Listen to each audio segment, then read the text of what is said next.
ప్రజాపాలనపై కేసీఆర్ తప్పుడు ఆరోపణలు చేశారని ఫైర్ అయ్యారు కాంగ్రెస్ నేతలు. నదీ జలాలపై అసెంబ్లీలో చర్చించడానికి సిద్ధంగా ఉన్నామని చెప్పారు. బీఆర్ఎస్ తప్పుడు ఆరోపణలను ప్రజలు నమ్మడం లేదన్నారు. ఆరావళి పర్వతాల్లో మైనింగ్తో పర్యావరణానికి ముప్పు ఏర్పడుతుందని అన్నారు కాంగ్రెస్ లీడర్లు.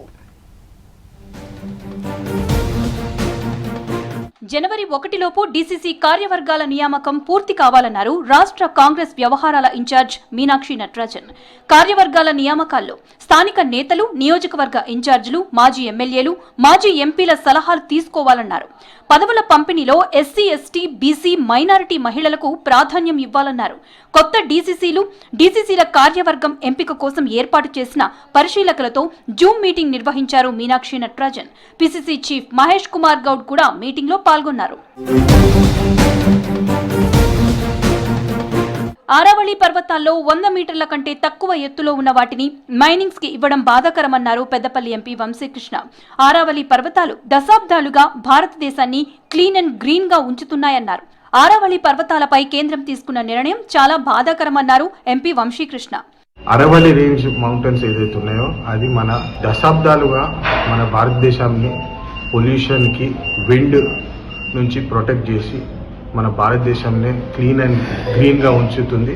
కానీ ఇవాళ ప్రైవేట్ వాళ్ళు అది చేయడం చాలా బాధాకరమైన విషయం.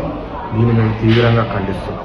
నీళ్లు నిజాల పేరుతో అసెంబ్లీలో చర్చిద్దామని, ఎవరు తెలంగాణ ద్రోహులో అక్కడే తేలుతుందన్నారు ఎంపీ చామల కిరణ్ కుమార్ రెడ్డి.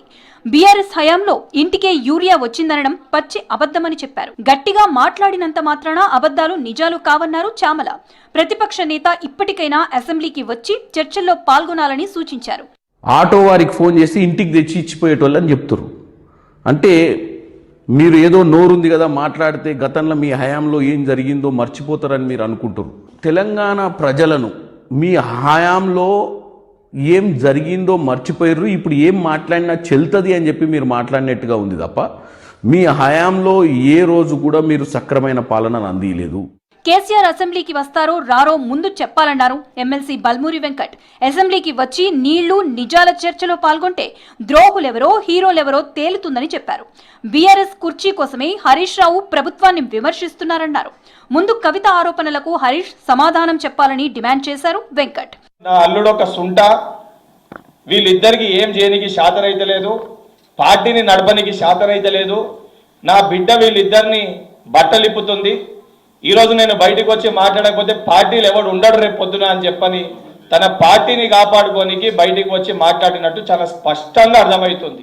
అబద్దాలతో మళ్లీ ప్రజలను మోసం చేయడానికి కేసీఆర్ వచ్చారన్నారు వరంగల్ పశ్చిమ ఎమ్మెల్యే నాయిని రాజేందర్ రెడ్డి. లేచి సరిగ్గా 2 నిమిషాలు నిలబడలేని కేసీఆర్ తమ తోలు తీస్తామనడం విడ్డూరమన్నారు. దమ్ముంటే అసెంబ్లీకి వచ్చి మాట్లాడాలని కేసీఆర్ కి సవాల్ చేశారు నాయిని. చేసిన కథలు, మోసాలకు విచ్చలవిడిగిచ్చిన వాగ్దానాలట, తోలు తీస్తానట, ఏంది నువ్వు లేస్తే ఆగడటి మెప్పులు తీస్తాడు. సరిగ్గా లేచి 2 నిమిషాలు నిల్చో నువ్వు లేచి ఊగుతాంటావు అటు ఇటు, నువ్వు మాట్లాడుతున్నావు తోలు తీస్తాను తోలు. అసలు నువ్వు పని చేయి, నీకు అంత రేషం ఉన్న మొగ్గని నువ్వు అంత పెద్ద మనిషి ఇదిగా మాట్లాడుతున్నావు కదా, అసెంబ్లీకి రా. కేరళలో కూరగాయల సాగు బాగుందని, కౌలు వ్యవసాయం అద్భుతమన్నారు రైతు కమిషన్ చైర్మన్ కోదండరెడ్డి. అక్కడ మార్కెట్ కూడా రైతులకు అందుబాటులో ఉందని చెప్పారు.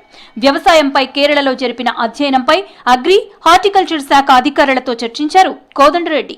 రాష్ట్రంలో కూరగాయలు పండిస్తున్నా మార్కెట్ వ్యవస్థ బాగాలేదన్నారు. గత ప్రభుత్వం వ్యవసాయాన్ని గాలికి వదిలేయడంతోనే ఈ ఇబ్బందులని చెప్పారు.